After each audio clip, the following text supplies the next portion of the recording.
अरे वाह, ये न्यूज़ पढ़ा तुमने?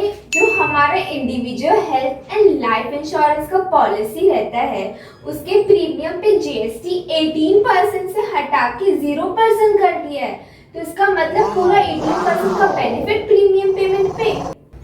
तो ये बोलना सही नहीं होगा कि पूरा आपको 18% का बेनिफिट मिलेगा। चलो इसको एग्जाम्पल से समझते हैं।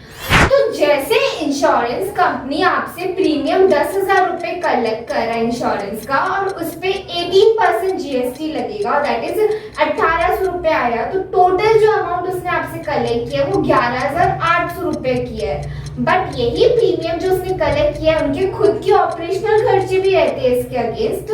तो मान लो कि उसने 5,000 रुपए उन लोगों का ऑपरेशनल खर्चा हुआ, और उस पे वो लोग ने जीएसटी पेमेंट किया 18% के हिसाब से, जो कि निकल के आता है 900 रुपया। तो 1800 हमसे कलेक्ट किया, 900 रुपए ऑलरेडी वो लोग ने गवर्नमेंट को पेमेंट कर दिया। तो 900 का जीएसटी लायबिलिटी जो आ रहा है वो हमारे बिहाफ में कंपनी गवर्नमेंट को पेमेंट कर देंगी। बट अब रिसेंट चेंजेस के हिसाब से इंश्योरेंस प्रीमियम पे जीएसटी जो है वो 0% हो गया है। इसका मतलब कि वो प्रीमियम का खाली 10,000 रुपये हमसे कलेक्ट करेंगे, बट उनके खर्चे तो अभी भी 5,000 है, और उस पे वो 900 रुपया अभी भी जीएसटी वो लोग पेमेंट करेंगे।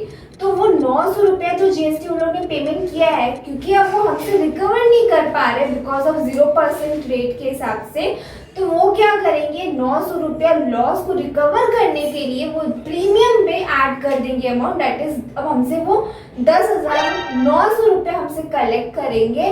तो अल्टीमेटली हमें 18% का बेनिफिट नहीं, हमें 9% का ही बेनिफिट हुआ इस केस में।